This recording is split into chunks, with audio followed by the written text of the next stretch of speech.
So Daniel, there are many unexpected things that happen in the world that we live in, positive things, but also sometimes some challenging times.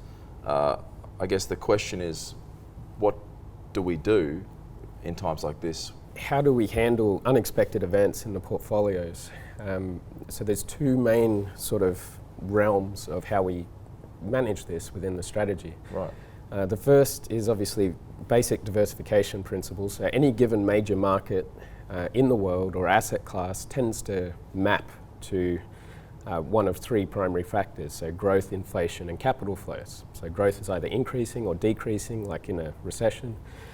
Inflation or deflation, capital flowing in or concentrating into an asset class or flowing out and dispersing. Right.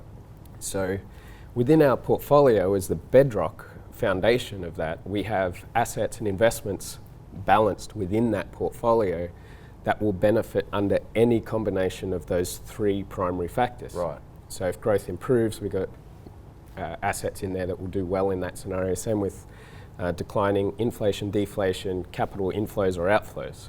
And so we start with this diversified foundation that then gives us the resiliency we need in the face of an unexpected event, whether it is positive or negative. So a negative crisis or a terrorist attack or whatever hits.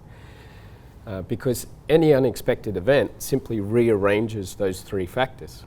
Of course, yeah. Right?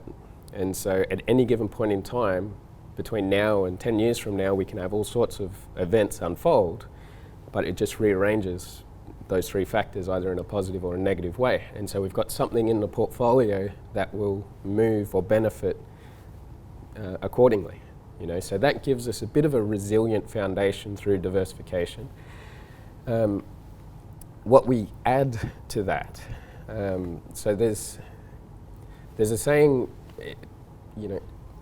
insight breeds foresight, right? So the deeper we can see into the present and what is currently happening and unfolding, if we can properly analyze and have a sense for the system that is the world and is the different sort of market structures and how they're all interrelating and things, what the banking and currency systems are doing, we should be able to identify, not perfectly, but roughly, where the system vulnerabilities are, right? Now, in any period of stress will run along the lines of vulnerability in that system.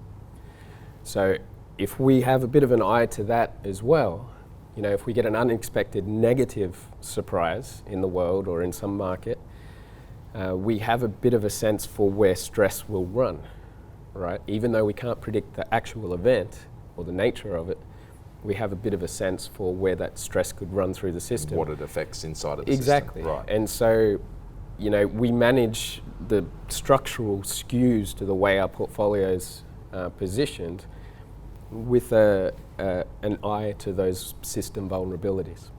Great. Right. So if something does happen, it's likely that we'll be reasonably insulated to some degree because of some sort of holding that actually accounts for that scenario. That's kind of an expanded concept on that initial, three-factor type dynamic. And so between some resiliency principles in the way we diversify across asset classes and those primary factors, and the systems analysis that we do, viewing the world as a complex adaptive system, we can have at least an answer for some of these unexpected scenarios, even though we can't predict them. Right. The last factor is that every single asset or currency or investment fundamentally tends to fall into two categories. It's either a collateral asset, so something that backstops the system that people run to. Presently, collateral assets would be things like cash, sovereign bonds, gold, different things like that.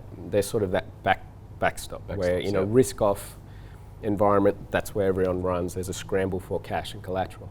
It either has more collateral type characteristics to the asset or it's more of a confidence asset, which tends to do well when there's rising confidence or trust is intact, capital is confident, not fearful, etc., etc. And so the world and most of the assets and markets typically map to one of those two categories.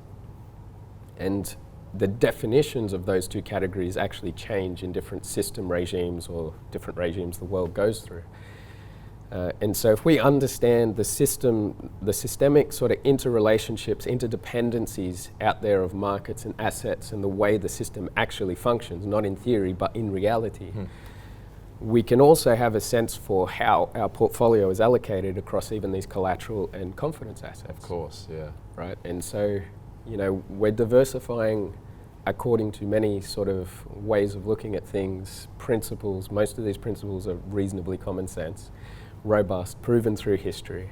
In order to protect ourselves from these unexpected crises or events, we basically deploy all of these sorts of strategies within our portfolio that gives us that confidence of resiliency and adaptability, irrespective of what happens, even though we won't be able to always predict stuff. That's brilliant.